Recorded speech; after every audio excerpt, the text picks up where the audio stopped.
Welcome to the BitGeek podcast. I'm your host, Ron Avis, and sitting with me at the desk to my left is my co-host, the Prince of Pixels, Nick Wright. And today we're going to be doing a tribute to the SEGA Dreamcast.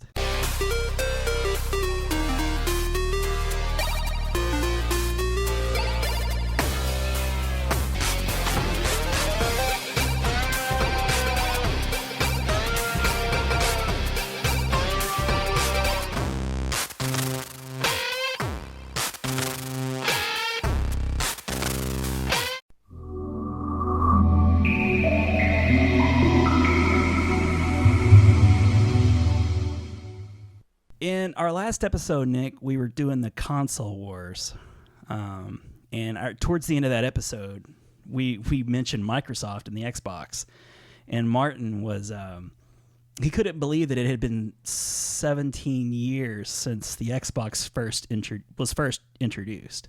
I can't either. It doesn't feel like that long, but can you believe it's been 20 years since Sega has released a piece of hardware? I get 20 in Japan, I guess. In Japan, yeah. Just recently, was the 20th anniversary of the Sega Dreamcast release in Japan. Yeah, because we're not quite there, I don't think, yet here in the States. No, actually, well, you remember how it used to be. It was a staggered kind of release schedule. And in the U.S., it was released on September 9th, 1999. So we're a bit ways from that. And, we're jumping the gun just a little bit. But I did see that in one of my news feeds. And I thought, wow, 20 years. I mean, cool, yeah. We were seeing it in magazines. We knew about the Dreamcast. Man, where has 20 years gone? I don't know, man. Yeah. It's just in a snap. Mm. But in the gaming world, that's a long time. And, Sega's still around. They discontinued the Dreamcast after just 18 months in the U.S. So technically, there could be like adults now that this is like their first console. This is their retro first console. You're absolutely right. You're absolutely right. Did you see them? I sent you that message earlier where, I was reading somebody's profile on Twitter, and they had mentioned that their favorite. What's your favorite retro console? And somebody said PlayStation 3. Yeah, he was trying to get a conversation going, and he was like, "What's everybody's favorite retro machine?" Mine's PlayStation 3. Like, what? That's just like last gen. I know, it can't be retro if it's the last gen, right? That doesn't seem right. And I was like, he's got to be like 10 years old. I think to attain the name retro, you need to be at least 20, 15. Let's say 15. Yeah. 20's better. I don't know if if anyone's actually gone to the trouble of defining what retro is, like what the statute of limitations for retro is. But yeah, 15 years seems about right. But like what, like 5 or something? But even it feels weird calling Dreamcast retro even, only it's been so long since Sega's had a console. Actually, I guess, when did PlayStation 3 even come out? 2000, I want to say, I guess it's been gone now for about 5 years. It's been gone a while. I want to say like 2003 or 2004. Really? That early? Yeah. When did the Wii come out? I don't know. Well, they came out like the same year, so that same I'll figure Christmas season. I remember you camping. Chat. Yeah, well, since we brought it up, I remember camping out with a buddy of mine at Toys R Us, and we were camping out because the PlayStation 2 was so sought after. People were reselling it on eBay for like twice what they paid for it. 2006. Okay, I was way off. But yeah, we camped out, and everybody there we knew there were going to be 3 PlayStation 3s. And remember, they were like $600. Like, you had to kind of be rich to get one anyway, it felt like. Yeah. But we camped out. We were 2 and 3 in line. They knew there were 3 PlayStation 3s. And in the morning, when the employees first started walking out to hand out tickets to the people that were there, they said, well, we got 3 PlayStation 3s. We were like, we knew it. We had it. And we got 10 Wiis and like 20 Tickle Me Elmos and, whatever. Tickle Me Elmo.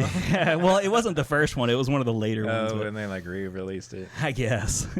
But we both were just like, should we get a Wii? It was an afterthought. We both were like, Should I get a Tickle Me Elmo? Well, no, no, but the Wii for sure. And we both grabbed one, and it's crazy because it turns out that was like the most sought after game system for months. Yeah. You couldn't even get a Wii forever. Yeah, it was hard to find. And we just kind of took one. I finally found one. I mean, it was a good like 2 months before I just happened to come across one by luck. Yeah, sheer. I remember you like telling me like I feel like the story went something like you just noticed one like on the counter or something like that. Yeah, it was like I was at Toys R Us just kind of browsing, and it was in the cabinet, like locked in the cabinet. And so I asked him, I was just like, is that like saved for anybody or anything? Yeah. Oh no, I'd like to get it, please. I'll have one of those then. But yeah, this isn't a Wii. This is about the Dreamcast, and it was the last console for Sega, but it's too bad because it was unlike the Saturn where it was just like a complete unmitigated failure for the most part. It had some success in Japan, and it was popular amongst niche fans of like particularly fighting games. Yeah. But PlayStation ate its lunch.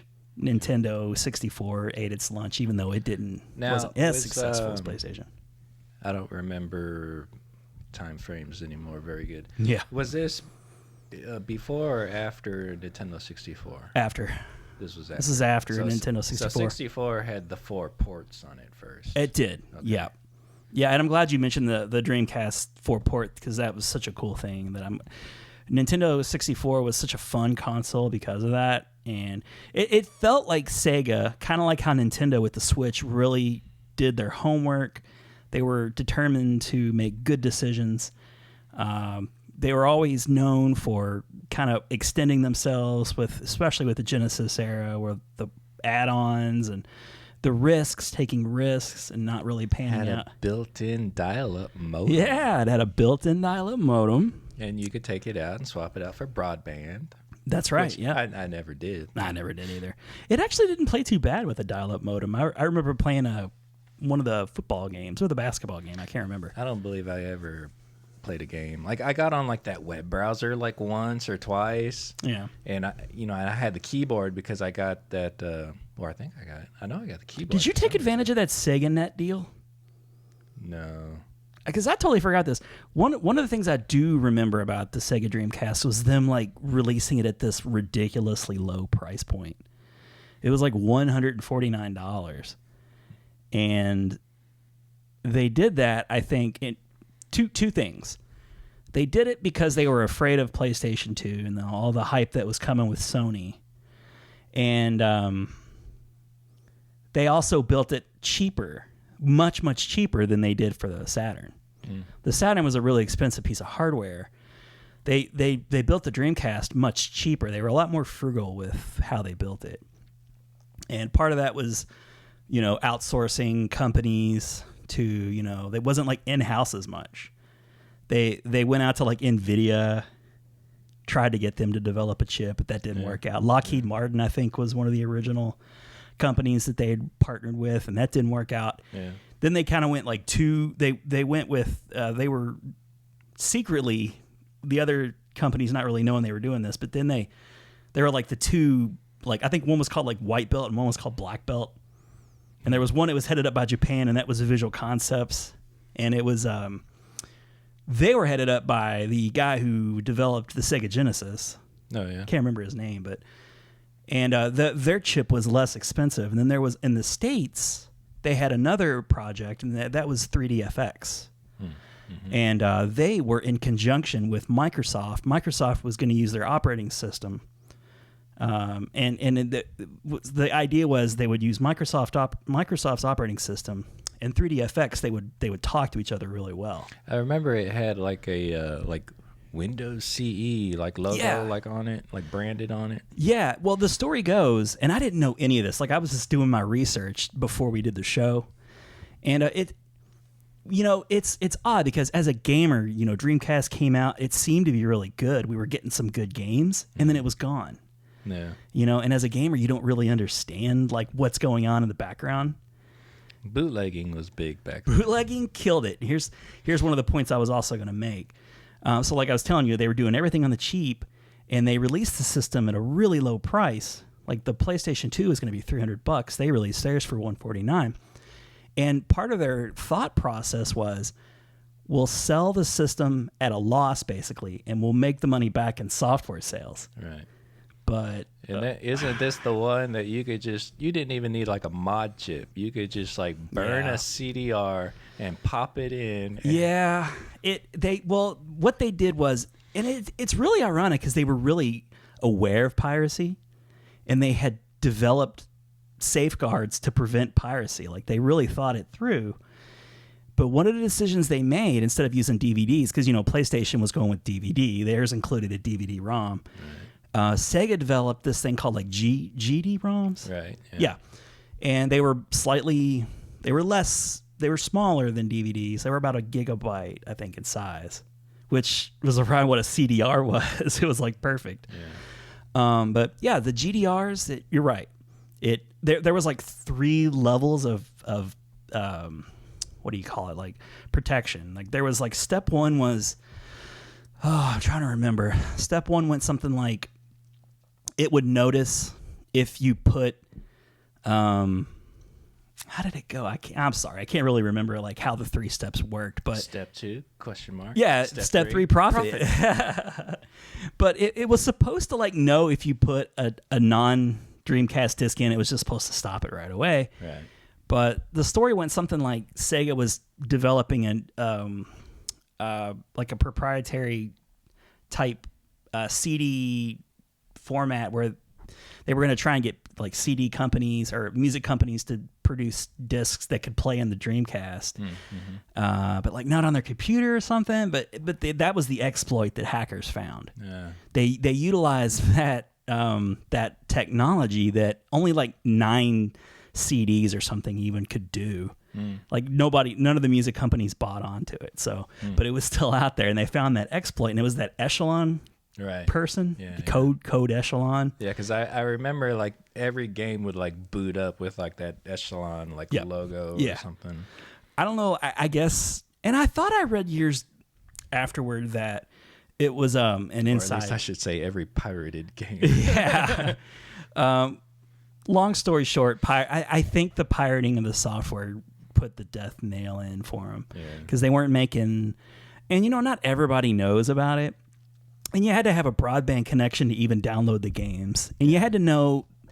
I figured it out, but it took forever. Like you had to get on like IRC, like the Merc boards, MIRC. Yeah, back in the day. Yeah. I was thinking about that just the other day. Oh too. yeah, and with Merc, it was very like DOSy looking. Yeah, it was all like command prompt. Yeah, it was all command line. It wasn't like a user like a GUI or anything. We would just like stare there and like, I mean, it looks like the Matrix. Yeah. Yeah, but and what they would do is like they would drop these games like whenever the release dates for a game would come out, like they'd get them like 2 or 3 weeks early, and they'd break it up into like RARs, and you download like the 50 or 60 necessary RARs. And then you decompress it into that one image file, and then you get like a Q file, and you'd put it just in whatever CD-ROM, and you get like a spindle of CDRs for like $20. Oh man, I had so many spindles back then. I did too. I don't even have like a single spindle anymore. I don't even do that anymore. I come across them from time to time in my basement. I'm like, why am I even hanging on to this? Well, yeah, like a while back, probably about a year ago, I went through like a bunch of them, and I saved some of the stuff that I thought was worth saving, and I just threw away like so much stuff. Well, black binders too. That was another thing I was like up to my elbows in. I'd get those like black binders that would hold like 50 or 100 games. Yeah. And then you would get that, the sticker program, like the Stomp It thing. Yeah. Oh man, it was like it was like an assembly line. You'd have like 4. Like 100 downloads going, you'd get the whole set of RARs, decompress it, burn it. Then you got your Stomp It, you got your stickers, and you'd find this from CD Image. We that went website. like beyond the like writing on it with a Sharpie. Yeah, no, we didn't even. I mean, it looked like the actual. It looked like the actual discs. I mean, you could tell from looking at it that it was. I mean, you could printed on your cheap fake, but yeah. But like you said, I mean, we took it a bit further and didn't just write in Sharpie. Yeah. Some I would write in Sharpie if I didn't care about it enough. The actual artwork. Yeah, you can get the artwork because there would be websites that would take high quality screenshots of the discs, and it would just cut out the size of the disc. I think I should add though that even then though, if there was a game I really liked, I still bought it. Even then. Yeah. Well, we were really poor. It was a good way to test a game to be like, no, like, I don't really want that, you know. Yeah. Well, we were poor college kids at the time. We didn't have any money. Like, and I was the same. There were games that if it was for sure bought. You know, Street Fighter 3, I still bought the actual thing. Yeah, I mean twice. You know, I mean, like you could. I feel terrible. I got the Japanese version and the American version. We each probably had hundreds of games. Oh yeah, and absolutely. I never played any of them. So like, I didn't really totally buy the argument that the piracy. At like one point too, it was like almost a goal to like get all of them. Yeah, and it was like, just nice. Yeah, it's like digital collecting. Like you'll see these documentaries where people try to go and get all like 700 NES games. Yeah. You're right. Yeah, you just didn't want to let a single game get by you. You wanted to get them all, and it was like a sick obsession. Yeah, and it was ridiculously easy. Like you said, you would just burn it and pop it into Dreamcast. No mod chip required. It's not like it's the first system that ever had that capability of playing a pirated game. Right. It was just so ridiculously Too easy. Yeah. Anyone could do it. You didn't have any, because you would get like those chips from what was that website that you would get mod chips from? I don't know. I really do want to do like modchips.com. No.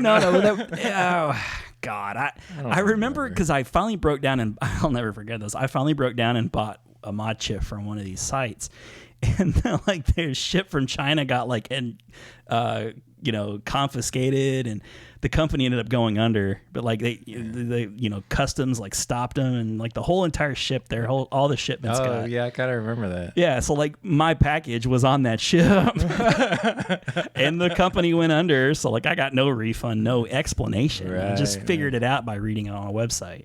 Yeah, I knew all the underground stuff then. I have no clue now. Yeah, we did, man. I want to do an early Internet Days podcast with maybe Martin. I really do. I think that'd be fun to kind of remember some of this old stuff. But, I'm just thinking about some of the downfalls of the Dreamcast, and that's for sure a good argument. I don't know if it's exactly... well, I mean, it kind of like the crash of, 84, the arcade crash. I mean, it's, there's many... There's many factors. Yeah. You can't just say there's the one thing and that's it. But I imagine it didn't help. Did not help at all. So yeah, the Dreamcast. Do you know where the name comes from? Of the console itself? No, why don't you tell us? No, I will. Well, it came from two words: dream and broadcast. And they just put it together, and that's how they got Dreamcast. Okay. And it's interesting because Sega went to a lot of trouble to come. They really put a lot of effort into the brand name Dreamcast, and what they were trying to get away from was their own past. And that Sega logo, it's right here on the box, but it's kind of small. Yeah, they went with the little swirly thing. Yeah, they went with the swirl. And I love that little intro too, man. Oh, boom, boom, boom. It's so tranquil and peaceful. I do too. But there's like hardly any Sega logos. Like you would expect them to be plastered big, like Nintendo would. They have their big Nintendo logo. Do like the big Sega. Right. And speaking of the swirl, did you know that in each region they had their own color swirl? Yeah, it's blue in Europe. PAL regions, yep. Yeah. What's Japan? Orange. Oh, is this the Japanese box? Is it? Well, ours is red. Maybe it's just a little faded, but no, this is American. There's you. Yeah. In America, it's supposed to be red, and in Japan, it's orange. But that does look a little orangish. But that's what you threw me off because you're like, I'm looking at orange. Huh? Yeah. I guess it's supposed to be a bit of a red color. But okay, so red is American, orange. Japan. Oh wait, Oh, do you have one of your imports? We can test this. Oh well, the that logo there, it's got like orange and then white swirl, like orange background. Yeah. So I don't know. Anyway. Yeah, I thought that was interesting. I like learning new things like that. But yeah, so the Dreamcast came out in Japan, and it was not a huge success. It was a much bigger success in the States. In fact, I wrote a number down. It broke a record for units sold on launch day. Like, yeah, about 250,000 units on launch day, and that was a record at the time. Nice. And I think a part of that too is like they'd had probably had a larger launch lineup of games. So, because they did have a good launch lineup of games. I don't know if they had that many games in Japan. That might have attributed to it a bit. And it sold 1 million in just 11 weeks, which was like really good. I really liked the.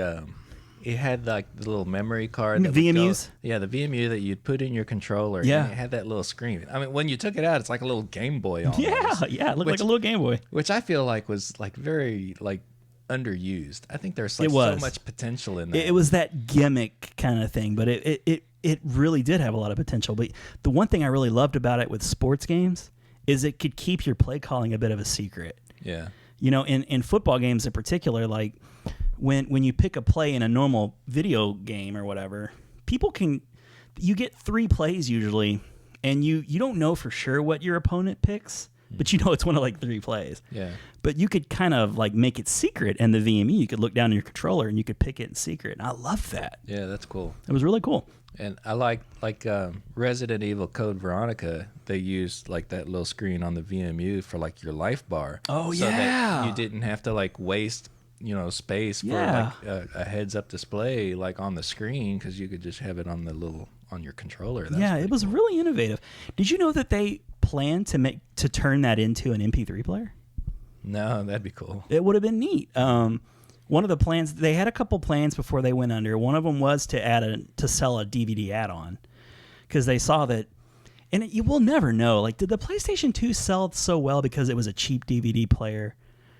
And did the PlayStation 3 sell well because it was a cheap Blu-ray player? I would say yes. I mean, because it was absolutely like that was like my justification for like getting this expensive like game console. It really was like, cheaper. Well, I'm getting a DVD player at the same time, Yes. which I mean the PlayStations, like whether it's 2, 3, whatever, have always been my DVD or Blu-ray player. Most even people's to were. This day. I've never bought like an actual like Blu-ray player or something. It's always been like the Sony console or even the Xbox, really.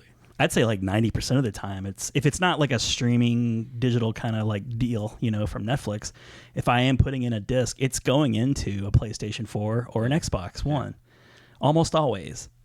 But I did because the PlayStation 2 sold so crazy, and people just stopped caring about the Dreamcast. Like, it got off to a fast start. PlayStation 2 came out, and it was over. Just like that, it was over. Yeah. And there was just really not a whole lot Sega could do. But they were looking into, I think at a show they had like an add-on DVD player, and they were with when MP3s were, of course, they were dealing, of course, with their own like versions of piracy, rampant piracy with Napster and all that. Yeah. Well, before Apple iTunes became the norm, there was a site called mp3.com where they would actually sell legal MP3s you could buy. Man, that's bringing back like so many memories. Yeah, right. Napster bad. Napster bad. Oh yeah, the Metallica. Oh, I forgot about what was that series of cartoons? Those web Joe cartoons. Joe cartoons. Jeez, see, we got to do one of these. We got to do an episode about early internet. It'd be so much fun. Yeah, that James Hetfield and I forget the drummer. Gosh, what's his name? Lars Ulrich. He's just like bouncing around the screen like a weird little cartoon character. But yeah, they were going to partner with MP3.com, and it was going to hold up to like an hour's worth of music, which is pretty incredible. Thinking about this like modest little thing. Man, just imagine if you could like you play your game, and then you're going off somewhere, so you can pull that thing out. It's like a Switch. And if it was like either your MP3 player, or if you can even put like Tetris on it, because it had like a control pad and everything on it. It's like a little miniature Game Boy. Was that an actual functioning control pad, or was it just sort of there to make sure it made contact with something? It functioned. Okay. You could go through the menus. Did it have like a Tamagotchi type game? I don't remember. Probably, but like I say, it was so underused. It was. Like, I think you could do something with what were those things called? KOs or whatever, like on that Sonic game. Those little creatures that were kind of like Tamagotchi kind of. Oh, yeah. I think you're right. Chows. I feel like you could save them onto the little units themselves. I feel like that's like the most kind of I've seen of it used, like when it's outside of the controller. Yeah. And, Tamagotchis were released big at the time. Yeah. So, it was a big deal. The keyboard was really cool. Oh, yeah. I started talking about that earlier. Like, I was trying to decide, because I don't even think I got Typing of the Dead, but I got the keyboard, and I can't think of why I did. Maybe this will jog your memory. Okay, remember how I said Sega, they released it at $149.99? Well, they had their Sega Net service. But I didn't never do that. You didn't never do that? Okay. Well, they offered a $149 rebate if you signed up for 18 months of their service. They included a free keyboard with that, too. Yeah, I bought the keyboard because I kind of feel like but I for heard. What, though? I don't know. That's what I'm trying to. Oh, well, it had a browser, right? So yeah, maybe it had a browser. Maybe you just wanted it for that. Well, I think at one point I heard the keyboards were starting to become rare, and I happened to see one or something, so I just picked it up. Maybe. I don't know. I don't remember. I don't know what or like I intended to get Typing of the Dead or something because I knew it was kind of fun. Maybe you played it at my house and thought it looked cool. I know, because I know you liked it. Oh, I loved it, yeah. But I don't have the game, so I don't know. Yeah, and they came as a package probably too, if I'm not mistaken. Maybe I bootlegged it. Maybe I did too, come to think of it. I don't know.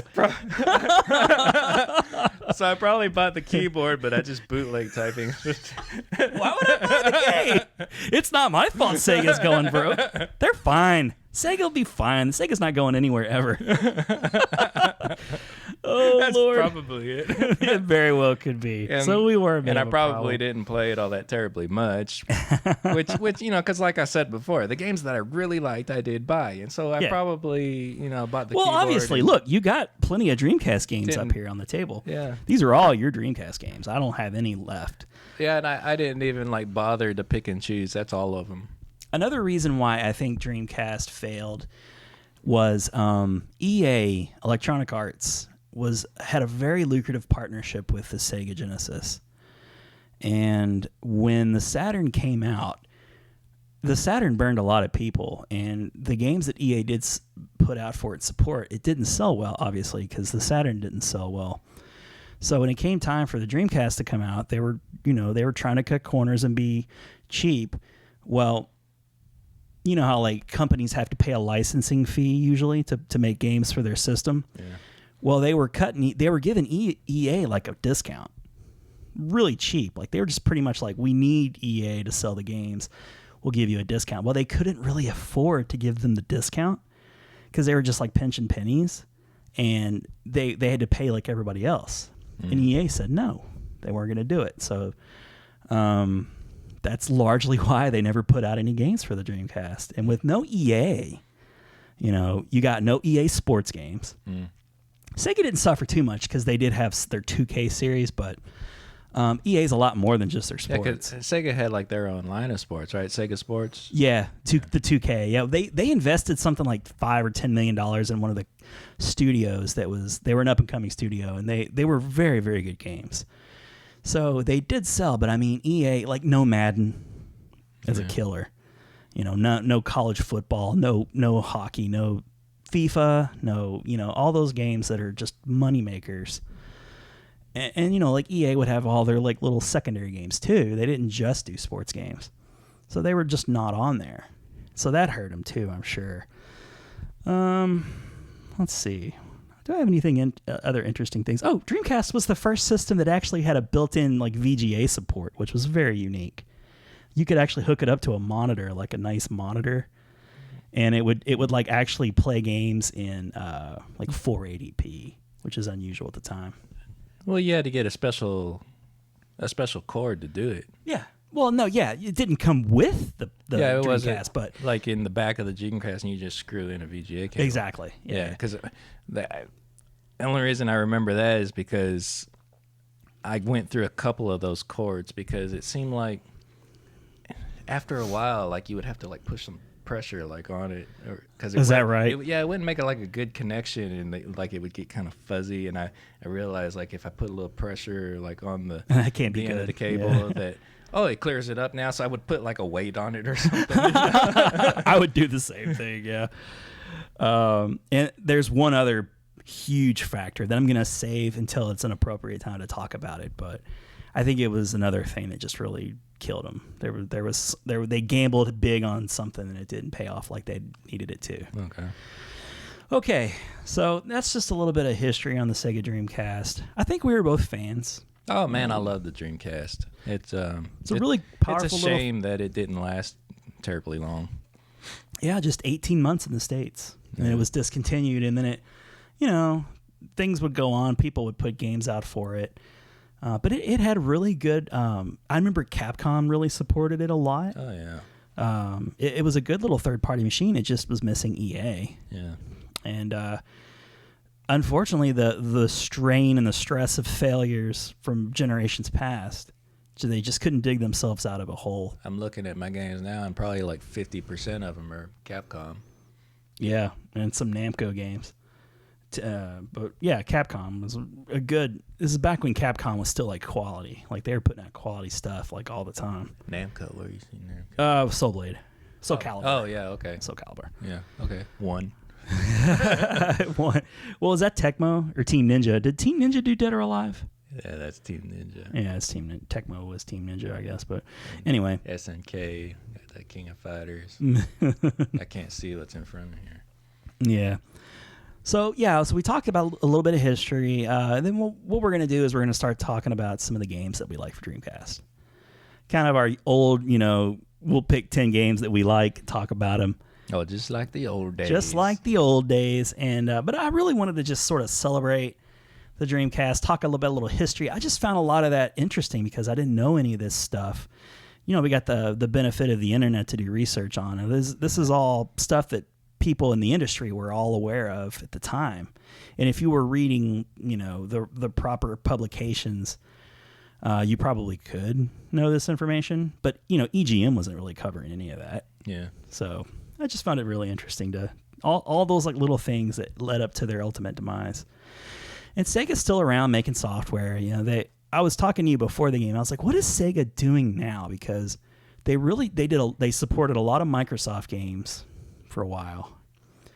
And then I feel like they had like a dark period where they just didn't do a whole lot, or if they did, it was like not very good. Yeah. I think they do the Yakuza games. I think that's maybe their big seller nowadays. Yeah. I know there's a lot of those games, and it has its fans. They're not selling.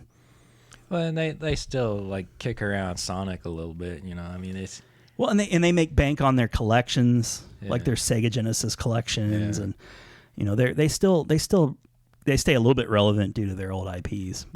But yeah, Sonic Mania, big hit. Sega, it was good to see Sega back. I always like to see Sega come back from the dead because they were so important and vital to video games. And, as we, we're doing our Console Wars episode, they were head to head with Nintendo. They were actually challenging Nintendo. Mm-hmm. And that had just not been done.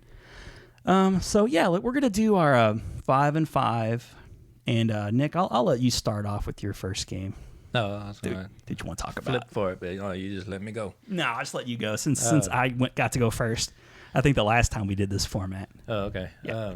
I'm gonna start out with a cute little game that was it might have been a launch game. I don't really remember. I just know it was one of the early Dreamcast games. It feels like a launch game. I think it was a launch game. Yeah. ChuChu Rocket.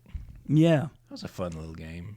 It filled the puzzle void right away. I'll be honest. I mean, I didn't really play it a lot, because I probably, got something else like very quickly thereafter that kind of took my attention. But, Yeah.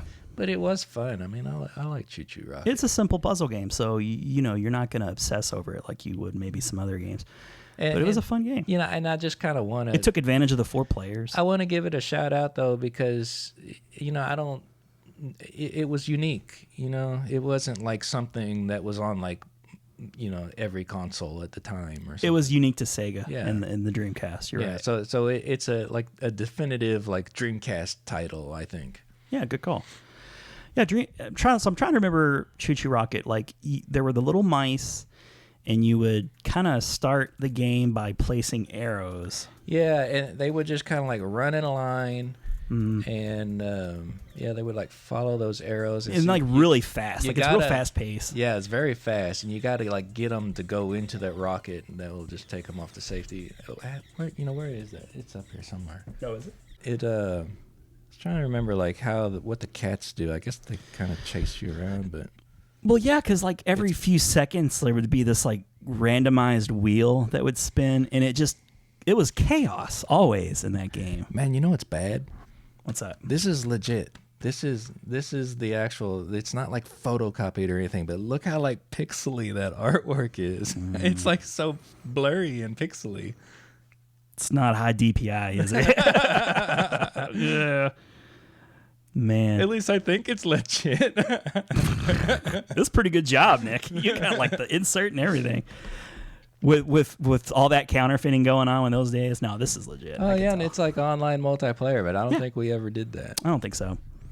No, I don't think so. And I never owned this game legit, but I remember that I think that was a demo that you could play. Yeah, there was a demo. Yeah. It came with the Dreamcast? I think so. Yeah, I'm pretty sure it was a launch game, like you say. But it was a really fun game. It was very chaotic and fast-paced. The same thing didn't usually happen more than like once in a row. It kind of like reminded me of Lemmings, and like a real fast-paced, chaotic Lemmings. Yeah. And it was fun, but it's because it was so fast and chaotic, it like frayed my nerves a little bit. And I didn't feel like I was much in control. Like, I felt like if I was getting and that's just because I didn't get real good at the game, I guess, but I felt like when I was getting mice in, it was just sort of coincidental. Yeah. Like, oh, that arrow that I put there they're getting to the trap somehow. And, I feel like there was like a black void that they could go off into if they didn't make it to a trap. I could be remembering that wrong, but it was a fun game. Mm-hmm. I enjoyed that. It's a good game to start off with. Should I do my first? You're next. By all means, yeah. Okay, so I'm not gonna pick a little game. I'm gonna pick a big game to start out with, and it was the game that probably had something to do with it selling so well right off the bat. Yeah, it was Sonic Adventure. Mm-hmm. Yeah, it was the system seller. It was the game that everybody wanted. And it's the game that I think a lot of people thought that if the Saturn had just had, it could have at least lasted a bit longer. Sonic in 3D. Yeah, Sonic in 3D. Everybody wanted their favorite game from the previous era to make that jump to 3D, and Sonic was the last, I guess, big character to make that jump. I think, for the most part, I think it worked. I mean, I prefer my Sonic in 2D. But, oh, yeah. But I don't think many things work well in 3D, like platforming wise. Yeah, it's very, very hard to platform in 3D. Like I played Destiny. I've been getting back into it a little bit more, and the platforming parts are always the hardest. Yeah, and it's the controls are rock solid, and you didn't even have rock solid controls back then. And it was real iffy. The cameras were iffy a lot of times. And Sonic's all about the speed, so. Didn't the game feel like it was a bit on rails too? Yeah. It wasn't like true exploration. It was kind of like, it was 3D, but... I mean, yeah, you would hit those areas where you would, you just hit a bumper and you just take off, and then you're just kind of watching the ride, and And, and it was cool. I mean, because it was real pretty. It especially makes me think of like that very first level, where as soon as you hit that bumper and you're just like running around and you're going across bridges and stuff. You're flying across that bridge, and there's like there's like a whale or something. Yeah, the killer whale comes out. I mean, that's a classic Sonic adventure. That's good classic Sonic design. That felt like the Green Hill Zone. You're just flying along. But the first time you saw that, it was just amazing. Yeah. That was sold for sure. And, there were other Sonic adventure games released. And I know, like, when I first got to, like, that boss that was all kind of that liquidy. Yeah. And he had, you had, like, you could see the brain. And so you knew, like, that's his weak spot. So jump up and hit him in the head, Yeah, and that was, like, in a city kind of environment. That was really cool. I mean, I was impressed with that. It looked cool, but...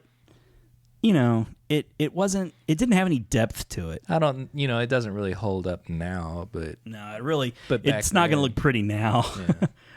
I'm sure if I throw like a video over top of us talking, it's going to look real kind of ugly now. Yeah, but I was impressed then. I mean, I thought it was very cool. It was really good looking then. And the Dreamcast was it really produced pretty visuals. It was a very colorful system. And it could do, the 3D and 2D games. It really could. Yeah. And they were taking advantage of the AM3. Like, they had this, it was like a scaled back version of AM3, and they called it the Naomi board, I think. Yeah. And it was designed to be able to do the things that Sega does well, which is port their arcade games. Mm-hmm. And Sega was still doing a pretty decent job of porting or making arcade games back in the day. It was the very end of that era, but Daytona, they had a good Daytona port. Oh yeah. The Virtual Fighter, I feel like was there? No, that was pretty much all Saturn. But there was Virtual Fighter 3 on Dreamcast. Did they make 3? TB Team Battle. Okay, I believe you. I'm almost positive. Yeah. Was the Dreamcast the game? No, it was Saturn, where they had the fighting game, the with all the mixed in characters, and one of the characters to fight Saturn. with. Fighters Mega Mix. Yeah. And one of them was the Blue Hornet. The Hornet. The Hornet, yeah. It was like standing up, and the wheels are like. I thought maybe we talked about that before. The palm tree. And one of them was, there's like the AM2 palm tree. Yeah, the logo of the AM2. And one of them was like this big inflatable bear that didn't even animate. He's just like. No frames of animation. Oh my God. I missed that. It's so lame, but great. I mean, that game was just... it was meant to be a joke. That weren't selling it on the strength of playing as the Hornet. That was like an unlockable character or something, right? Oh yeah, it just had like tons and tons of crazy unlockables. Yeah, none of those we mentioned were like the stock like. No, that was all like roster. Fighting Vipers and some other Sega fighting games at the time. But so Sonic Adventure, it played really well. It was a great game to sell a system. And, people really like Sonic Adventure 2. Like, if you look at lists out there, people love that game as well.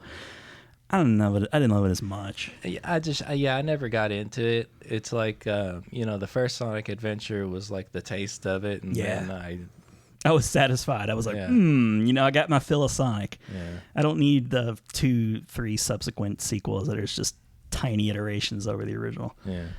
All I needed to see was that first level, and that's mostly all I played. Like, I don't think I beat that game. Not a big surprise. Right. But I just really enjoyed the first level, and it was cool seeing, my little buddy finally back. And then after that, Sonic went to some dark places. Okay, Nick, number 2 for you? Number 2, I'm going to say Space Channel 5. That was another just of the era. Very Dreamcast era. It was an error. But of that era, it just a very Dreamcasty, game. Yeah. That and it was fun. It was one of the. I mean, I guess Parappa the Rapper. That was that first. That was PlayStation, yeah. Yeah, so that already had come out first. It was appealing to those fans though. It's in that vein, so it's not like super unique, but a very Dreamcasty game. I mean, it was a lot of fun. Had a space Michael Jackson, or was that 2? I don't remember now.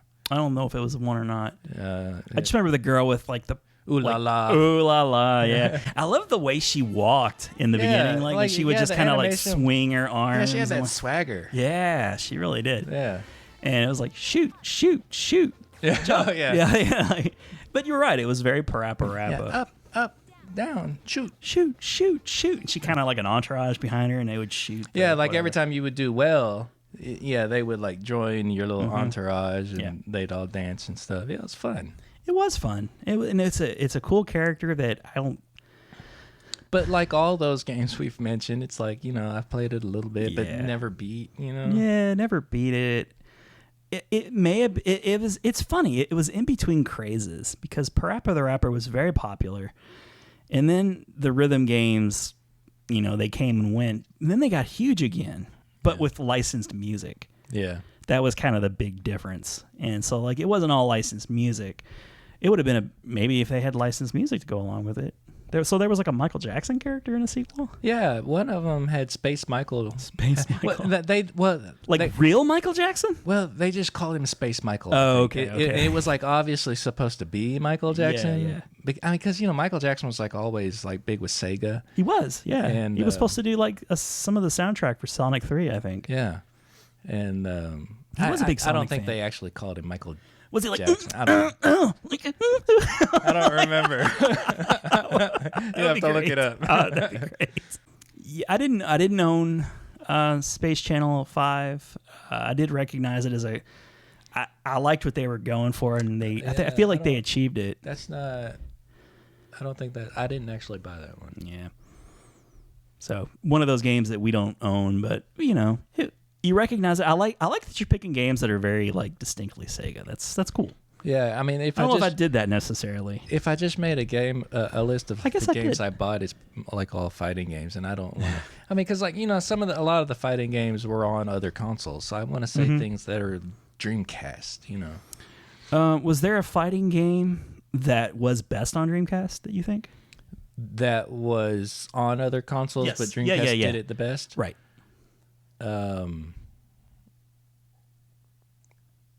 Yeah, like the like Marvel vs. Capcom. It came out on PlayStation, but PlayStation just wasn't powerful enough, and it was definitely better on Dreamcast. Cool. Yeah. Cool. Yeah, I remember that being a pretty good popular seller. So yeah, cool game. All right, guess we'll move on to my next game. And we're dipping into like Nick's gonna take a nap stage, but I think we alluded to how important these games were. At least Nick's gonna go. We must be talking about sports games. So let me. It has to be a sports games. I'm sorry, I was a big sports game fan, and the 2K series. My next pick is kind of cheating. It's the NBA 2K and the NFL 2K series, because with sports games you get the game, and then there's just slight iterations every year, and the Dreamcast only had a couple years anyway. Yeah. But it was just roster changes and things like that. But you could play it online. It had like a really robust character creator feature, which was always fun. You could make yourself and your friends and do a full season. And I love those games. Like the sprites were really big. Like I guess not sprites, but the polygons were really big and realistic looking. And I really enjoyed them a lot. And I remember like playing over at Pat's. We'd play NBA 2K and not 2K. 2K. We'd play like games. They were just, and it had like a real kind of broadcast TV. Like the arenas were really fully fleshed out for the first time ever. Yeah. Like you could really make out the fans and the seats and stuff. That's cool. So that was a big difference right there. You never really kind of got that before. Kind of immersive, kind of. It was very. It was. They went to great lengths to make it seem as it were an actual broadcast. That was their thing.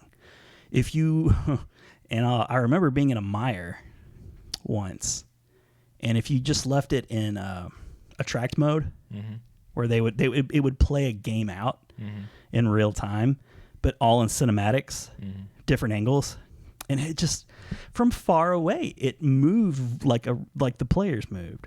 It seemed like a broadcast. That's cool. So it was very impressive. It can't be overstated that those 2K games were very, very impressive, and they were better than the EA games. Yeah, they really were.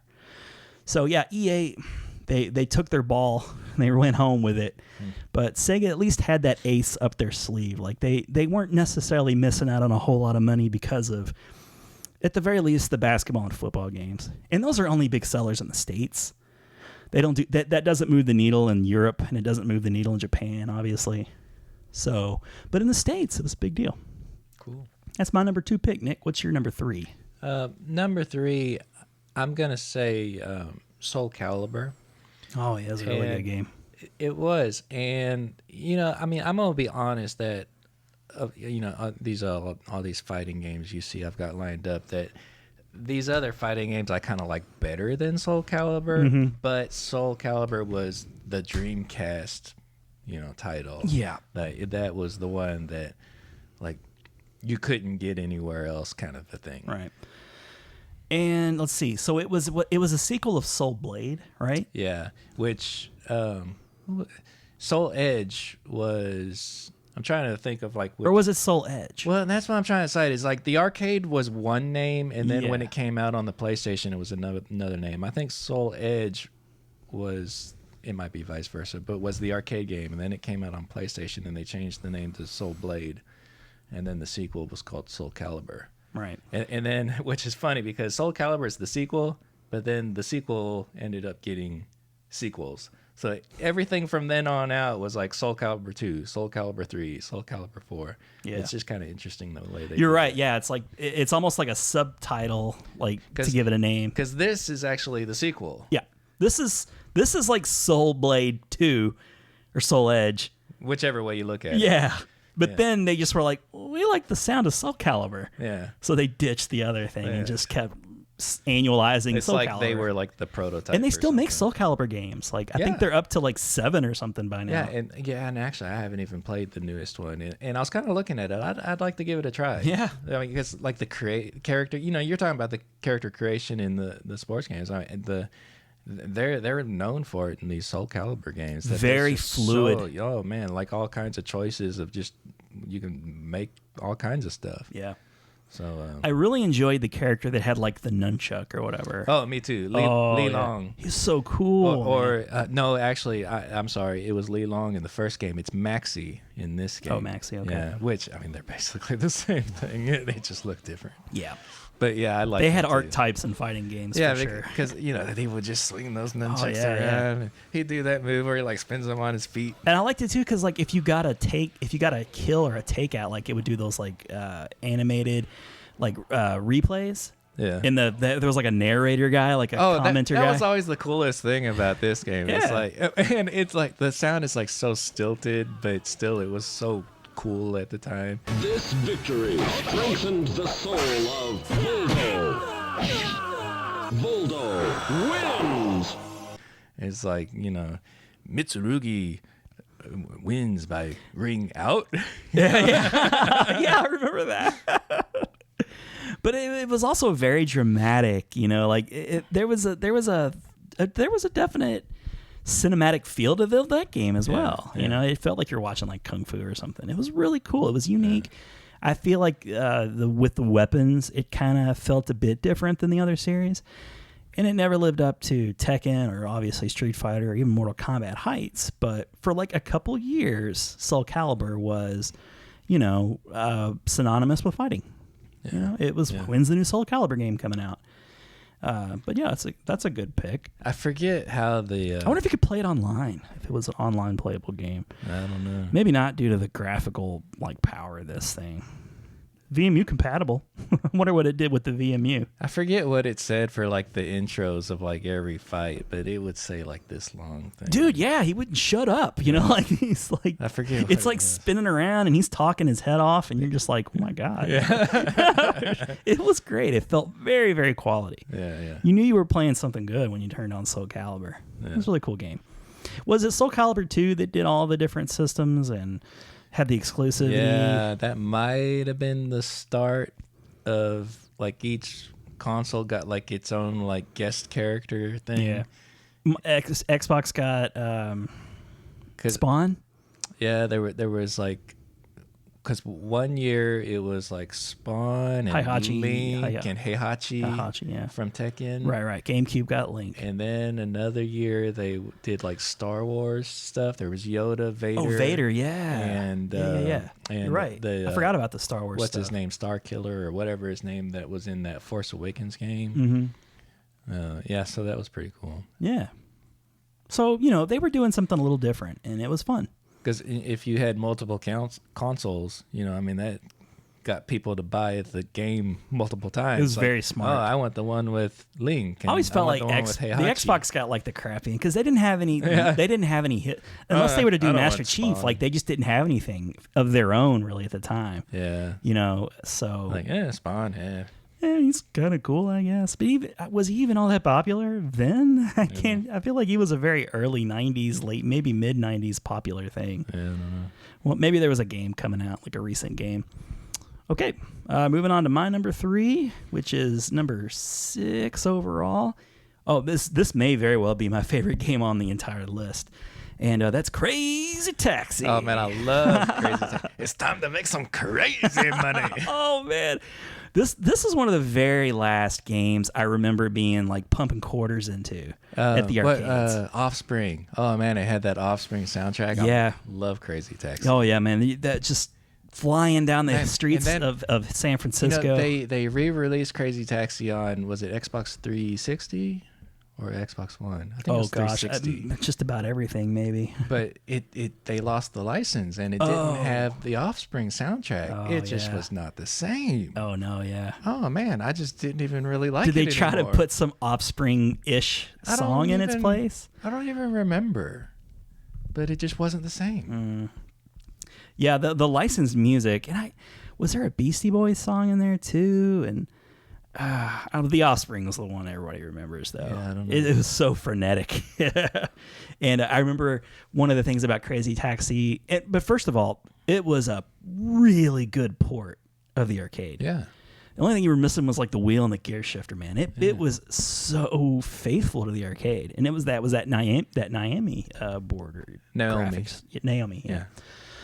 It just went right from AM3 to Naomi, and it looked and played so great. It had all the music, and it had all those sponsored tie-ins, which kind of made it feel like a real world. Like Pizza Hut logos. There was Pizza Hut. Yeah, Pizza Hut was the one I remember the most. But there were others. Yeah. There were definitely others. KFC might have been another one. Yeah. Something like that. Which was that Yum? I mean, maybe Taco Bell was one. Yeah. But I really enjoyed that they had the real world sponsors and they made it feel more real.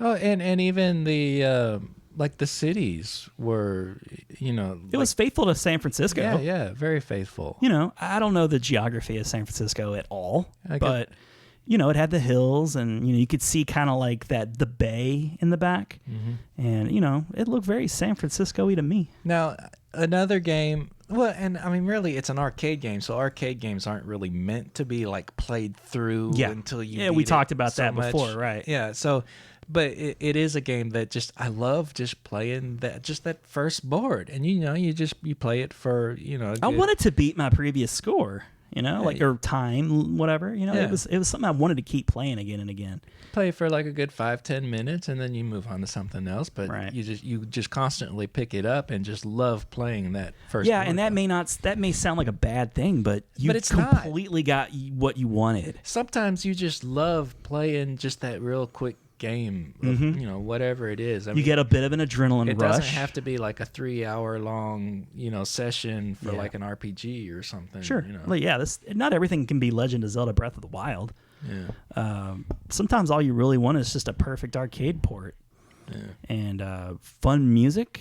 It's that I think that's probably my favorite Dreamcast game. I love Crazy Taxi. And there were sequels, I never really got into. Why do I not have that? I thought you did.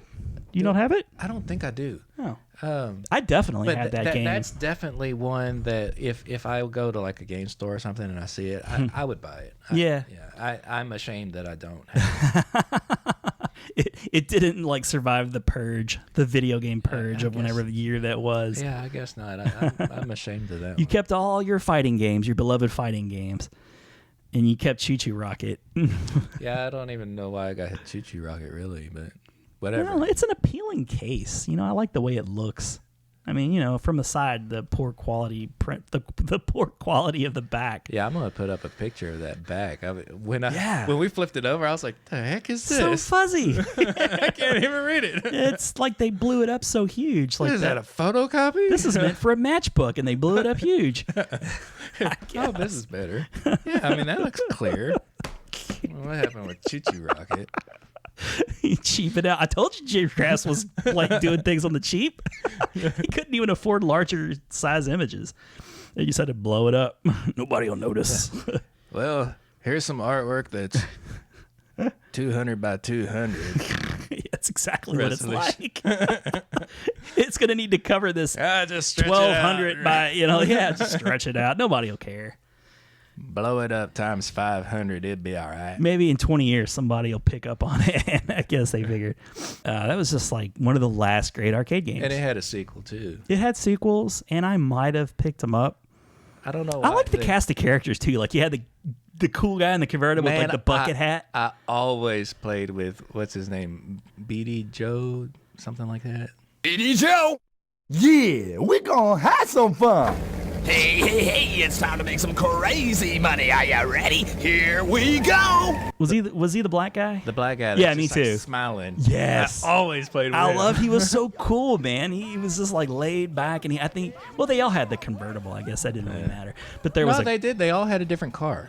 But were they all convertibles? Well, yeah, they were all convertibles because but like the people his would was just, like the jump longer car though, wasn't it? Like, Yeah. Yeah, I liked his car. Maybe it was like an Impala or something like that. in. Yeah, there's like the guy with like green hair, Yeah, and a girl. the chick, Yeah, there was a chick. and BD Joe. Yeah, he was amazing. I think everybody played with him. How could you not? He was like an icon. Yeah. He was, in the arcades. He was so cool. But yeah, the characters were very animated, and they would like converse with the customers. Yeah. And the customers would They be would like, yell at you. Yeah, for they not would get getting real their mad stuff. if they didn't get to where they were wanting to go real fast. And if you're real slow, they would just jump out. They would. You could be flying down like one of those hills, Like, and man, I'm out of here. they would just ditch. Like, what the hell? But you didn't care. Like, fine, like I was never going to get there anyway. And you would try to hurry to the next little circle activation point. Yeah. So, that was a good game. I don't even know if I ever saw every inch of that game that had to offer.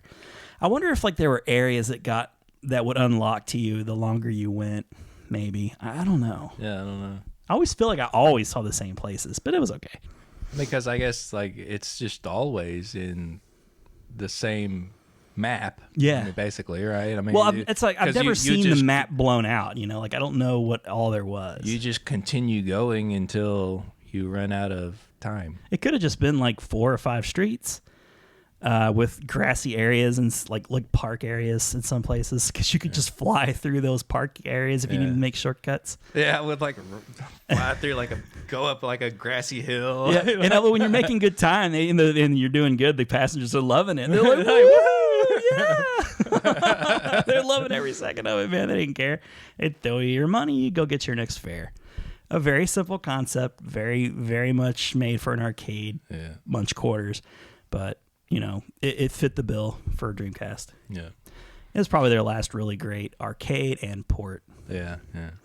Okay, Nick, what's your number 4? I'm gonna say Resident Evil Code Veronica. I definitely had this one too. This was a big deal for me because it was my first Resident Evil game. And it did end up coming out like on PlayStation 2 later on, Resident Evil Code Veronica X, plus like other systems later on. Right. But at the time, I mean, that was the only thing you could get it on. And so this was it was a feather in their cap, man. This was like next gen Resident Evil. I mean, remember how pathetic it was when they touted how they got Resident Evil on the Saturn. Oh yeah, it was so pathetic. Oh, it was awful. But when they got on Dreamcast, it looked great. And actually, I was about ready to misspeak because I almost said it was up to that point only on the PlayStation, and now it's on the Sega Saturn. But you're right. Yeah, the first game came out on Saturn, And later, yeah. Yeah. After like the other one was like already really popular and everything. Yeah. I feel like maybe the second or third one was coming out by the time Saturn got it. Yeah. And I guess 2, I think, did come out on Nintendo 64, I want to say. Did it? It was either in the I works. can imagine how that looked. It was either in the works or it did actually come out. Okay. I know it was at least in the works. Okay. Maybe it didn't actually happen. I don't remember. But anyway, this was like next gen. Maybe it made it to the Wii or something like. Well, the 4, 4 came out on Wii. yeah, that was amazing. So I didn't. I guess this happens. I know it's happened to you before too, but like with the save situations in Resident Evil, sometimes you get in a situation. This is the first game that so far we've been saying, I never beat this game. Yeah. Well, I never beat this one either, but this one would have been like the one that I actually would have beat had it not been for getting stuck. Yeah. I got to a spot where I was fighting like one of those tyrants, or so it was this Resident Evil game. This Resident Evil game, Code Veronica, where I was fighting one of the bosses, and I did something stupid where like I saved the game, like I had very little ammo. Yeah. And because I didn't know what was coming up. Yeah, really. no, you didn't know idea, and you had limited saves. Yeah, and so like I just went to like this save spot, and it ended up being a boss fight, and you take off on like this airplane. And and you have to like push the and cargo or something at it, right? So you're trying to like shove like you got like hit this like switch or something so that this pallet like runs into him and like knocks him out of the plane. Yeah. And you got to do it like a couple times, I think, because you couldn't take any hits. He'll like catch yourself because you were so low. Yeah, I was like, my health was like so low. I had to do it like perfectly. Yeah. And I finally gave up because I just couldn't do it. He would just like run up and swipe me, and I'm dead. And Yeah, and you were probably, I guess, either occupied with other games or just too far into the game to want to do it again. Yeah, I just got too because I don't know if. I think I was like always like overwriting my last save. Yeah. So I couldn't go back anywhere. That's how I always end up doing it in PC games. I would always just end up like, even though I knew I could save it on other files, I would always just overwrite. Yeah, so I was definitely far enough in that I didn't want to start over. Yeah. And I couldn't backtrack anymore. And, is this the last game to have the tanky controls? Yeah, because 4 was next. Mm-hmm. I mean, 4 kind of had the tank controls too, in a sense. Mm. I mean, but it was over the shoulder kind of shooting. Yeah. Not in the way that I'm thinking. Not in the way you're thinking. Yeah, no. Those classic Resident Evil tanky controls, like famous or infamous. Okay.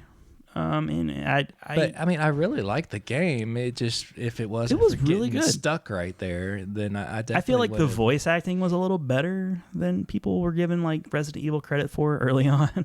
Oh. The story was interesting, and the graphics, like I say, were great. Yeah, like the first game, I know gets like Jill, the master of unlocking.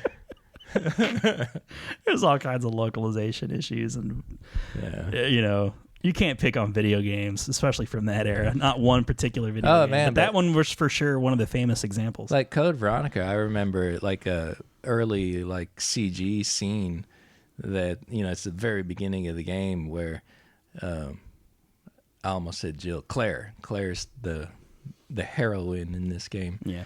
That she like she's like surrounded or something, like they have her put her hands up like she's holding a gun, and she like raises her hand up, and there's like a barrel or something beside the bad guys or something, and she like lets go of her gun, and it's all in slow-mo, and she like drops down and like catches the gun in like the air, Mission Impossible 2. Yeah, and like shoots the barrel, and it all blows up. Oh, it was amazing. It was like so fun. I remember that. But yeah, like Resident Evil Code Veronica, I feel like it's forgotten in time nowadays. Yeah. There's really nobody clamoring for a remix of that game. Yeah. But there has to have been remasters of it. Maybe not. Well, yeah. I mean, it came not like remasters, like how they've like Well, totally like redone like 1 and how 2's coming out again. But you said it came out for PlayStation 2 as X, right? Yeah. It might have been better. Yeah, I mean there were improvements, I guess, and changes. Not major I don't improvements. know like what they all were so much. If there was like a remastered, prettied up version, would you go back to it? Oh, I'd like to actually play through it and get past that part I never beat. But Yeah. Well, I don't know if maybe they'll with ever- emulation someday you can do that. Oh, If anybody ever emulates Dreamcast. oh, it's there. I've had just- that I know, I'm opportunity. It's like the next round of ripping off Sega emulation. But that got everybody. All right, my number 4 is this. Crazy Taxi was really good looking in its way, but this game could possibly be the best looking game that came out for the system. It's called Toy Commander. Yeah, I've never played that. Toy Commander was like a cross between. I didn't even bootleg that one. Oh, really? That's how I got it. I don't even. I was really impressed by it. It was, to me, it reminded me of something like, what if Toy Story and Micro Machines kind of made a game together? Like there were no characters, like sentient characters, but you were in like a room, like a kid's room, and the toys were what you were playing with. And the tanks would shoot, and like I remember they're being really impressed with the toy airplanes. The way you would fly around the room and like how the rooms, like the scale of the room impressed me a lot. I'd never seen a game like that. How you could fly around this room and how things would smoothly change, like the perspectives felt right. Mm-hmm. Like that doesn't always work in games. And they're very recognizable household items too. So they really had their work cut out for them with this game. Cool. But like there's like little toy soldier jeeps you'd run around and drive around in, and I mean you could do a lot in the game. There were like missions, but you could also just race. I mean, I'm sure I would have liked this game. I just don't even remember it at all. Yeah, like I can't remember who made it. I've always liked those games where you're something like really small in like it's like actual like household things that are just like huge. Oh yeah, me too. Yeah. Like Super Mario 3, those levels where Mario's real tiny and like everything's huge. Like Giant Land. Yeah. But I was thinking of like what's that Nintendo GameCube game that Pikmin, where like there'd be like a bottle cap, but it's huge. Yeah. I mean, I've always liked stuff like that. It's cool to see to get that forced perspective. Like it's neat. And this was like, it had a very Pixar-y looking. Katamari Damacy is kind of the same way, when you're rolling the ball around. And mm-hmm. Oh, because you're huge. You get big. Yeah, you end up getting big. Yeah, but you start out like really tiny. Really small, yeah. So small. So small. So smooth. But it looked like a Pixar movie in a way.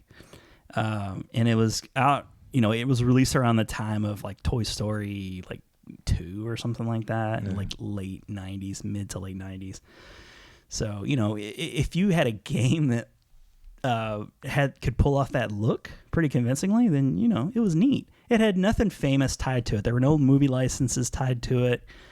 I don't think there were any famous publishers tied to it, and it probably went unnoticed by most people. And when you look at lists, I see it, towards the top 30, 40. Yeah. It makes lists. That's cool. I really enjoyed it. I got a free copy of it to try out, and I wasn't sad that I did. I had fun with it. It was one that I would take out of the binder more than once. And that was a good test. Usually you would put it in, test it, it works, into the binder, never to be touched and again. It stays there. Just stays there. So I would flip back to that page from time to time and put it in and play it. Have a good time. Okay, Nick. Number 5 for you. This is like the epitome of Dreamcast games.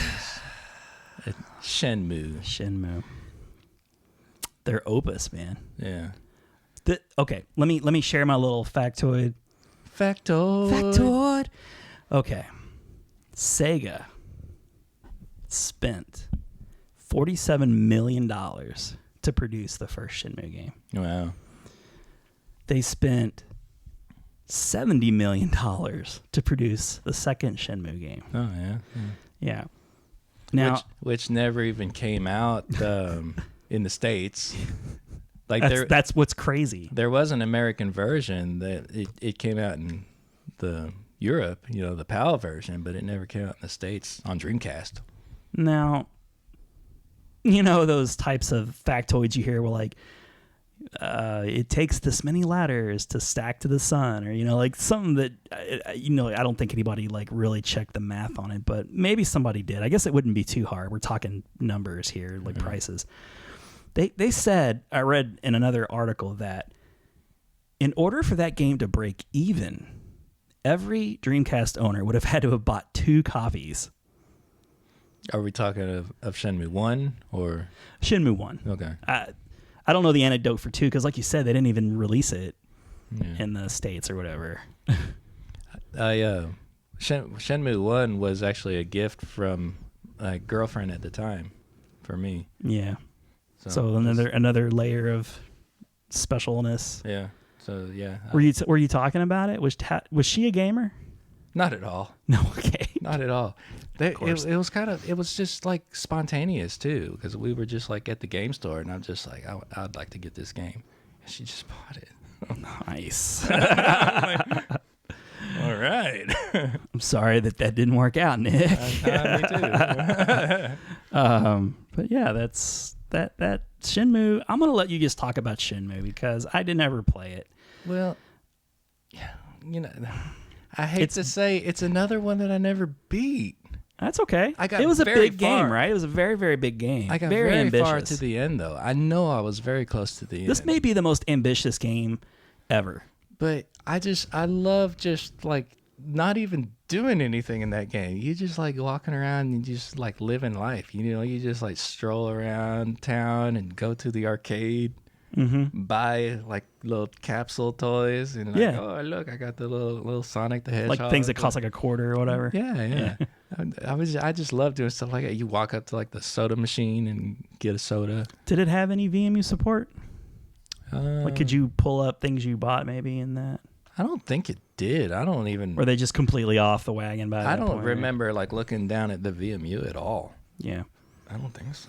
Now, did it have a lot of what do you call it? Like that kind of QuickTime mechanics? Oh, to yeah, it? yeah. Since it was so cinematic, it kind of introduced that, didn't it? It might have. It really might have. I think it's the granddaddy. Now that you say it, they called it like a QT. Yeah, QuickTime.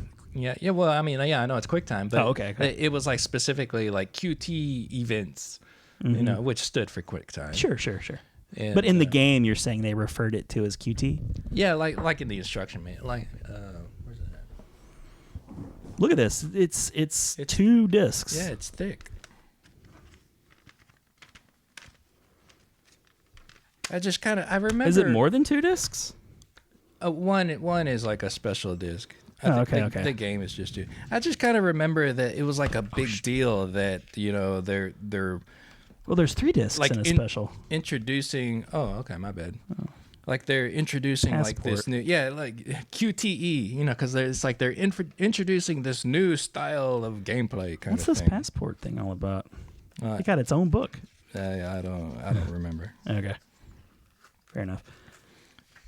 But instruction books, I miss you. Oh, and it's so fat too. Yeah, it's like a little book. It's like a magazine. Was that in here like this? Cause it must have been. Yeah, you got like Ryu Hazuki and his girlfriend Nozomi. Yeah, really beautiful, pretty graphics. Nothing else like it. I guess Final Fantasy could be like the only thing that could rival it as far as scope. It was always funny, like the relationship between him, because it was like obvious that she liked him, but he would like barely give her like the time of day. He's got no time for love, Dr. Jones. He's like looking for the killer of his father, so he's like, all right, I'll see you later. Always avenging She's their like, father. Be careful, Rio. Bye. Did you have no control over that whatsoever? Like you couldn't like kind of simulate, like steer the relationship in any way? I feel like you could maybe make like a choice between a couple things, but I don't really remember. Did you ever hear how many hours it would take to complete this game? Oh, I don't know. You know, like you'll hear in like RPG type games, like a game Like of what, so if many you- hours. Are you talking about like if you did a speed run or if No, you were no, just no, like no, a just normal play? A normal play, yeah. Yeah, I don't know. You know, like some games you can beat a game and not do everything in the game, but I don't think that's how most people want to play it at first. Okay. But it had to be a pretty big game because, or it sounds like too, you were just distracted with like the mundane everyday stuff. Like Oh, you man, could and spend days doing those kinds of things. Oh yeah, I mean I've got hours and hours and hours into it. Yeah. But What yeah, about you're talking about like the dialogue and everything in another game? I What was mean, it? What was the sailors? Yeah. I'm looking for sailors. I'm looking for sailors. Do you know any sailors? Why are you looking for sailors, Rio?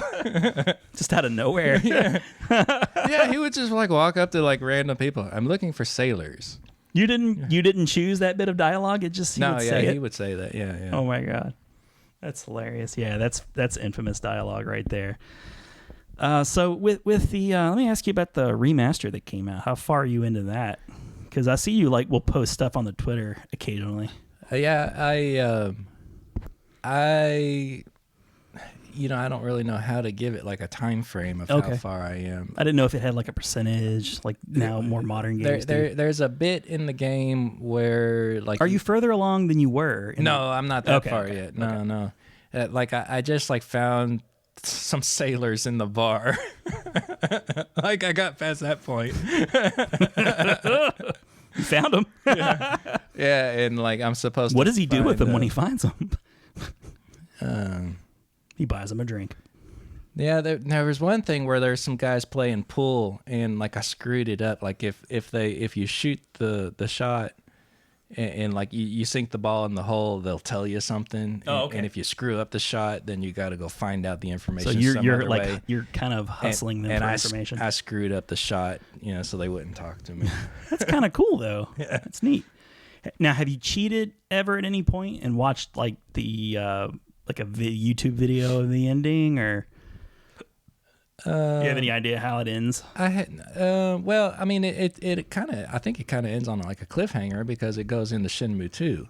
So it's a direct continuation, like cliffhanger. Holy I crap! haven't really watched like the whole thing because I know there's like a movie basically that it shows like like the key events, like that people do happen. Dragon's Lair, they'll just take out all the game and you can just watch it. Yeah, and you can just like watch through like all the key events, and I didn't actually watch all that though. I started watching it, but I didn't watch the whole thing. Maybe it's a little dry if you're not playing it in a game and just sitting and watching. Were you really invested in the story? Yeah, I mean, sorta. Kind of, sort of. Yeah. What have you heard about the? You're like my Shenmue guy. I feel like I gotta interview you on Shenmue now, because this is one of those like classic Nick Ron. Like Ron doesn't get it, and I'll never get it. You're absolutely right. I'll just never get it. As much as I'd like to be in on the conversation, Shenmue, I just know I'll never get into it. So I'd like to at least know like what's so appealing about it. So the third one, the Kickstarted game, have you heard anything recently about that? Because you Kickstarted that, right? Yeah, I did. I haven't really heard anything recently. I mean, it's obviously still coming. Did we hear anything at E3? I don't think we did. I don't think, no. I feel like that was one of those things we predicted we probably would hear, but there wasn't any news. Yeah. So Shenmue is so popular and beloved. That dude, like when he kickstarted it, got everything he needed in like a day or something. Oh yeah, one day. I mean, it was like paid for record breaking, I think. Mm-hmm.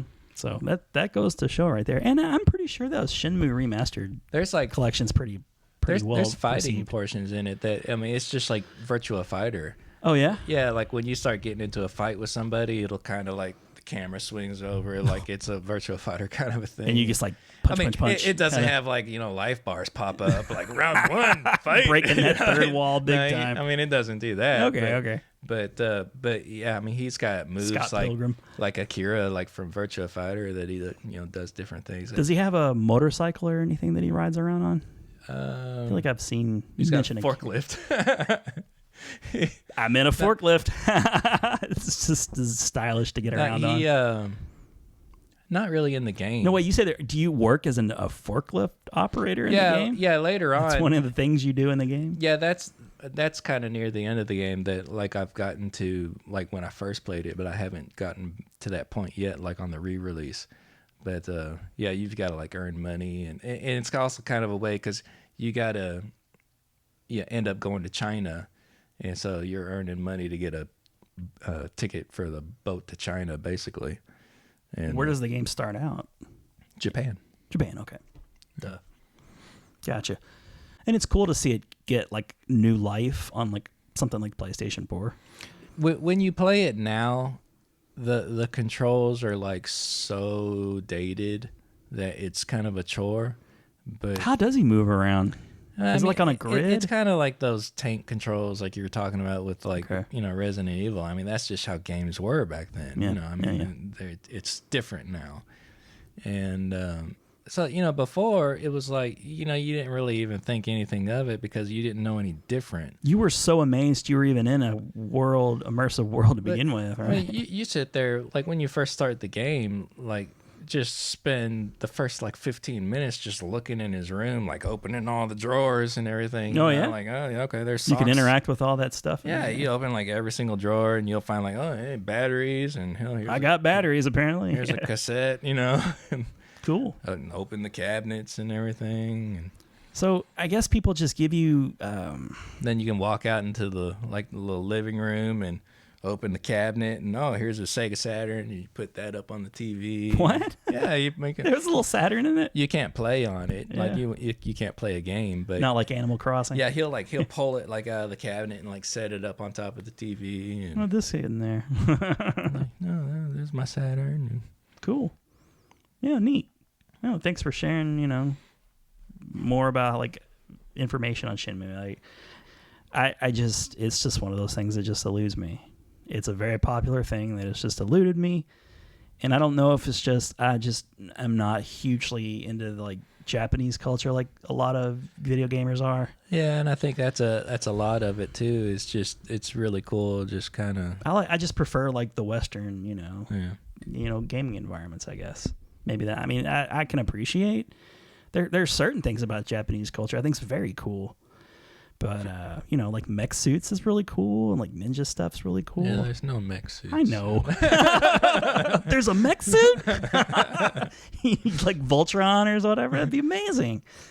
Like obviously robots and stuff, like they do really cool stuff in Japan. But, as far as the drama, like the melodramatic type dialogue, like these Final Fantasy games, they don't do anything for me. I'm sorry. That's okay, though. I bought a SEGA Dreamcast, so I did my part. I bootlegged a lot of games. I'm not going to lie. I don't think I was hurting anybody in particular, except Sega. Okay, on to my last game, right? Yep. We talked about it already a little bit. And it's my, like, kind of odd game. But it has its fans. Like, I see it pop up at the expo and things. So, like, I know it has its fans. And I was typing of the Dead. Oh, yeah. We've already kind of established it's a very good game. So during this time, there was a series of really popular light gun games called House of the Dead. And beyond that, House of the Dead, there were a series of other really popular light gun games like Time Crisis and Virtual Cop. And it was just like a real popular genre at the time. Yeah. Area 51, whatever. They were everywhere. So I always consider myself to be like a better than average typist. Mm-hmm. Like I can do like lots of words a minute. And so like I was always the fastest typer of all my friends. So like here comes this game that's just speaking to me. It's got monsters and zombies. The first time like I heard Typing of the Dead, like the game, I thought it was like a joke. Like, oh yeah. Are you serious? No, exactly. Because it's a well-known IP. And it's just like, it just sounds like a parody. Yeah. I mean, it is a parody. it is. It is obviously a parody of House of the Dead. But, it seems like something that you would expect to see in an April magazine, if you know what I mean. Yeah. But it came out with the keyboard. And, you would get the keyboard. We're not 100% sure why we bought a keyboard, but we did, and it might have had something to do with you being able to connect to a browser. Maybe it has something to do with it. I don't know. It doesn't matter, but it worked with Typing of the Dead. It was perfectly, like, you had to have it, obviously, because you're typing. But real quick, back to that browser thing. There wasn't even a mouse, was there? I don't think so. You just you said use the tab key whatever and the use of the arrows mouse. You could use like the analog on the controller, right, and then type on the keyboard. Yeah. And everything is super blurry and not even enjoyable. Like, we both had computers. Like, there's no reason for us to really. It was just a novelty, is all. And since we didn't have the broadband adapter, we had the what it came with, the dial-up. Yeah. It would be like, it would load in like those chunks. Oh yeah. Like, oh, you can see that bit. Yeah. Oh, there's a little more. Yeah. Oh. You would scroll, and then like half the page you can read, and then like you got to wait for the bottom half to like fill in. Anyway, back to Typing of the Dead. That's how it used to be. But Typing of the Dead, it was just like the zombies would come at you, and they would start out with these really simple words like the, as, of, he, and you would type it out, and they would die. But then they would get like really like they would become like sentences. Mm-hmm. So like they'd be coming at you kind of fast, and it's like, he went to the grocery store, and you're like, and if you missed like a letter, I think it like, they would make, it either took damage off of you, or maybe what it was they just kept coming at you. Yeah. So yeah, if you made a mistake, and they'd slash at you. Yeah, they'd slash at you. You know how those games work. Yeah. And can you imagine like this kind of game being at like an arcade? With like people standing with like keyboards. That would be awesome. I would love that. I would love that so much. But it really was. It was an arcade game. Somebody had the ideas, like, let's just, as a joke maybe. I remember one time at like it was at some con, like the Louisville Arcade Expo or something. Yeah. That they had like Typing of the Dead like costumes, like somebody cosplayed. I wish they would have contests with it. And they had like the keyboard that had like a shoulder thing, so it was like strapped to him, and they go. Oh, I remember that. Yeah. That's a deep cut too, man. You'd have to really be like on it to know what that world he was supposed to be. Yeah. Yeah, it kind of looked like Gilbert for Revenge of the Nerds. Like he's got it like strapped to him, like you said. Well, it was like kind of a, like a two-person kind of thing, because like whoever the person was with was like a zombie. Yeah, so. Pretty cool. But yeah, somebody just was like, wouldn't it be funny to do this? It was like a technical demo that somebody just, there's no way somebody pitched that, and from beginning to end, there was going to be a retail game. Right. It's just like, it had to have happened by accident, and then just everybody loved it. And, I don't know where it ranks in everybody's like top 10s. Like, I don't think it ever gets as high as 10, but it's in my top 5 for sure. I love that game. I played it a ton. Yeah. And you get the benefit of like being a better typist. Yeah. In the end of it. Right. And exactly right. That's never going to go. That's never going to not be a useful So it's like a tool. It's like educational Can software. you imagine that being in like high schools? People gets to play a video game to learn how to type. Yeah. Well, I remember having the typing class in like my freshman year in high school, and I would have competitions with like my buddies around me. We would see who could get the most, who could get the fastest or the most words. Yeah. And it was like a game then, but now you're really literally playing a game. You're playing this zombie game, the shooting rail zombie game, but with your keyboard. So yeah, I love that game, and that's my final pick. Shout outs, Nick. Do I lead? Go ahead and lead. I'm gonna shout out with Street Fighter 3.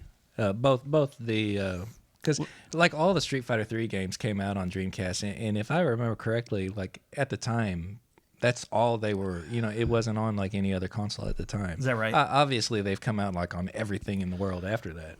But yeah, because there was like the Double Impact that had like Street Fighter 3 and Street Fighter 3 Second Impact. Third Strike. And then Third Strike came out like on its own later on. Right. So so definitely shout out for Street Fighter 3 series. Not the most popular game in the series, but a good game nevertheless. I mean, I like that game.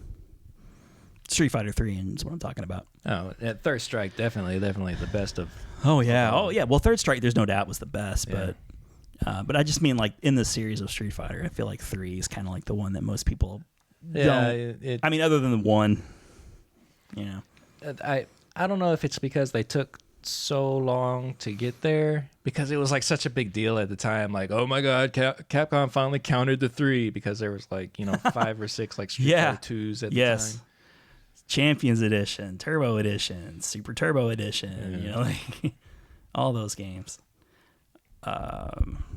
What other games up here that you brought with you that are worth shouting out? Oh, I get more shout outs? Oh yeah, go ahead. I mean, you actually brought some games. Yeah, the Marvel vs. Capcom series and Capcom versus SNK. You got your booby physics game right here.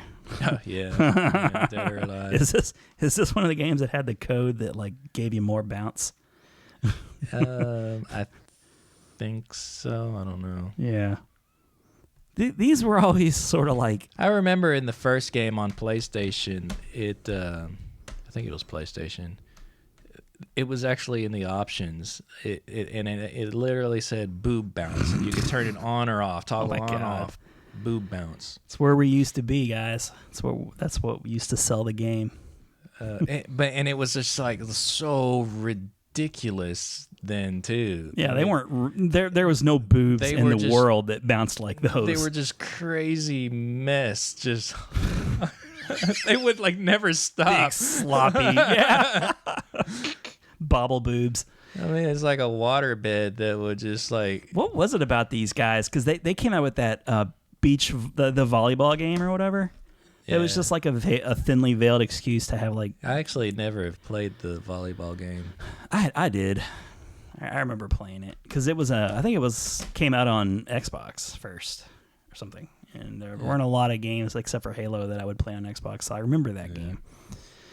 But that King of Fighters game, of Fighters, that was very cool because they gave 3D backgrounds. Like it was the same backgrounds that were in like the 2D Neo Geo game, but they like redid them in polygons and made them look like really cool in 3D. So the character sprites were the same, but the sprites were still 2D, right? But the this backgrounds is connecting were up polygons. to a Neo Geo Pocket. It looks like.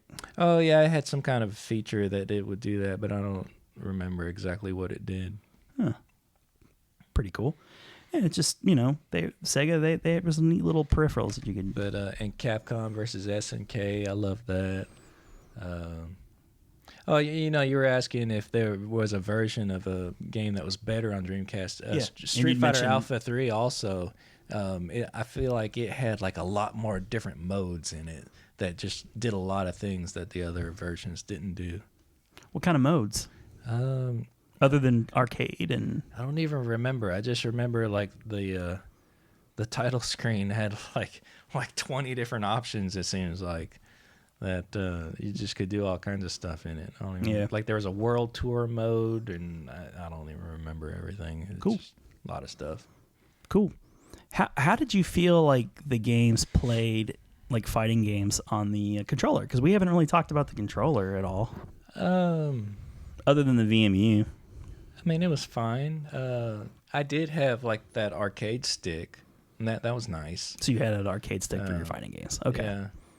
Yeah. But I didn't have a problem with like the D-pad per se, really. I thought it was good. Yeah. I always thought I liked the feel of the buttons, that they were really nice. I guess probably the triggers weren't the best. If for a 6-button fighting game, you had like the 4 buttons on the front, and if you were actually wanting to use all 6, the trigger's not the best for a fighting game. But sure, I mean anything that's not 3 and 3 is just not going to be ideal. Well, not even so much that though. It's just that they're like analog triggers. Yeah, they squish down. It's not like on the Super Nintendo controller, the L and R. It's not like that. Yeah.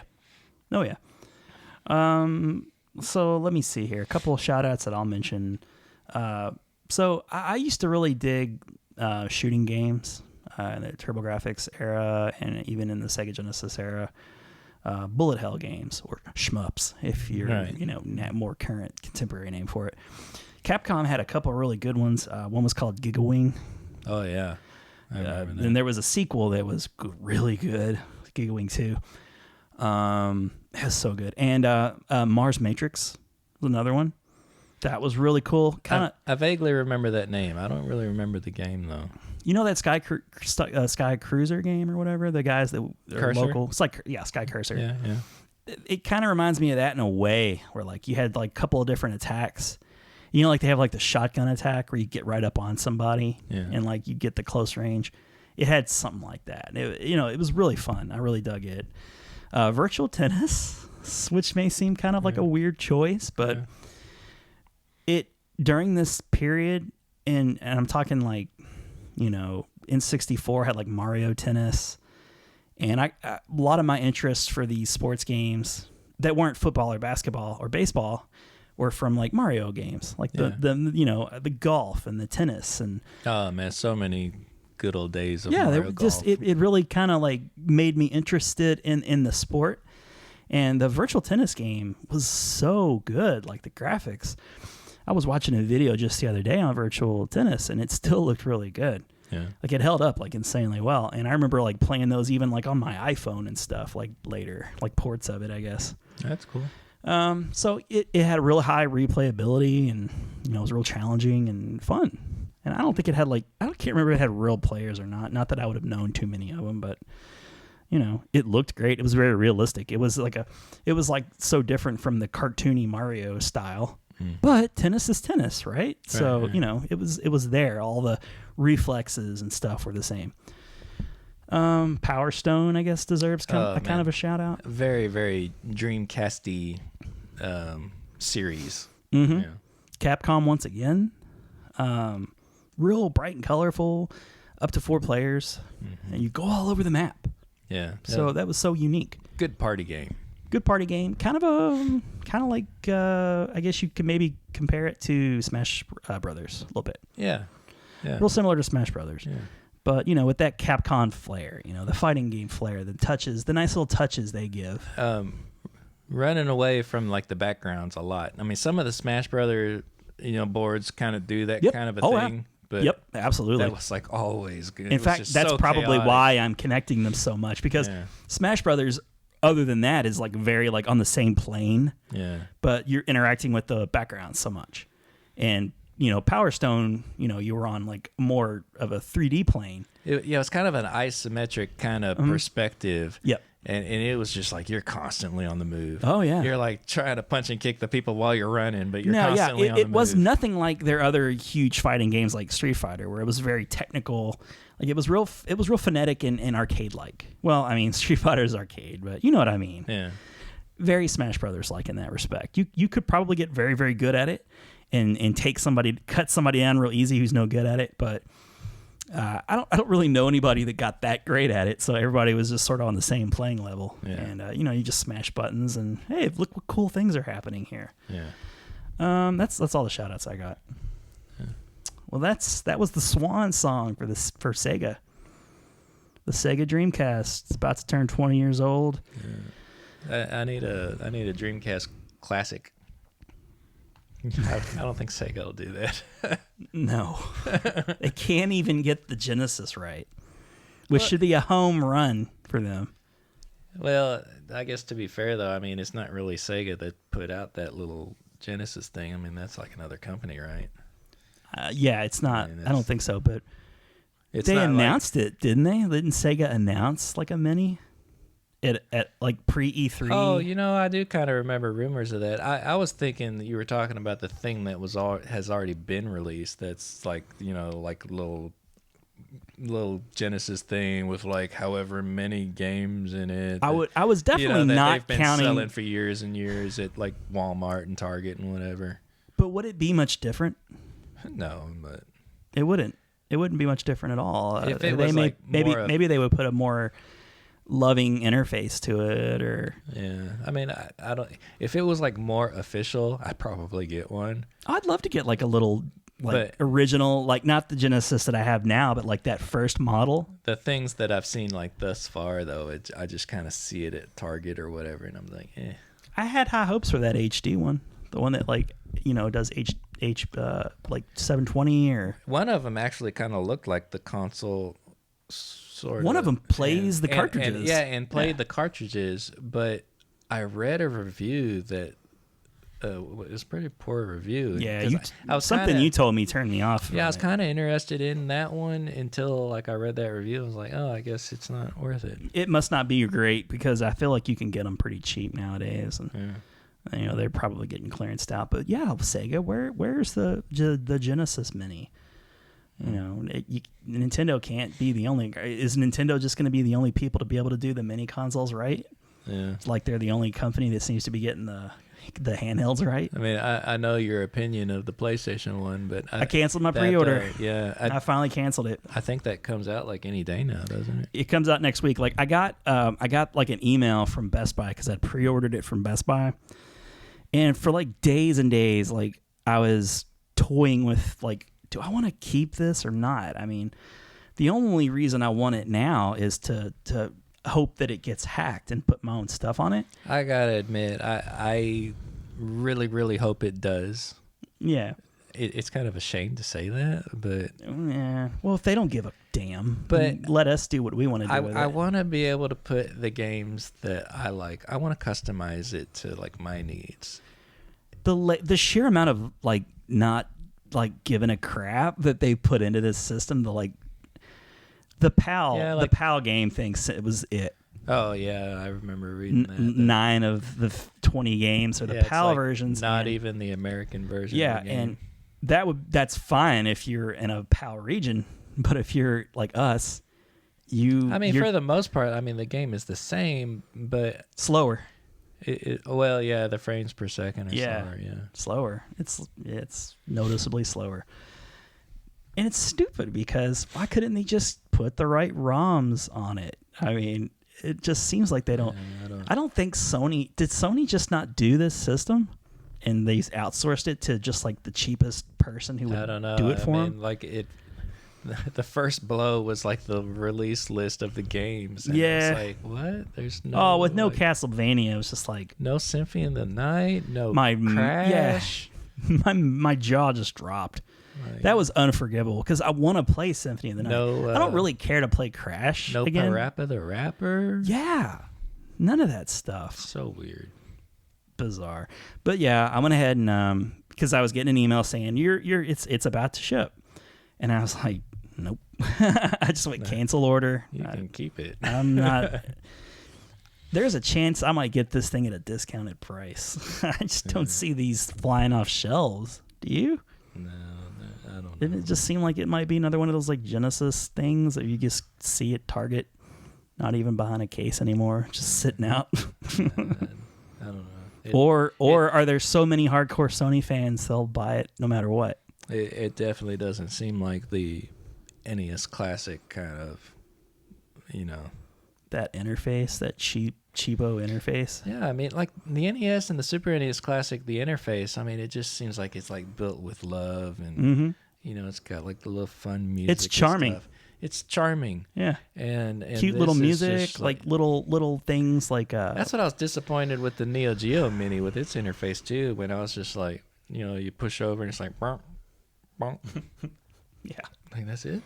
Oh yeah. It doesn't even like animate across. It just like it's a static screen that just kind of like fills in with like whatever the video. Yeah, it's not animated. It just pops over. It just pops. Yeah, yeah, because there's like a half of a screen here and a half of a screen here and like a screen in the middle. Right. And it's just forever stagnant, but it just like changes games. Right. I know what you mean.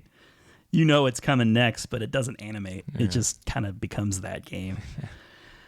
And for what it's worth, I had fun playing yours when you brought it over one time. Yeah, I mean I do like it. It's I'm not crazy about like the it's got a good list of games, unlike the PlayStation.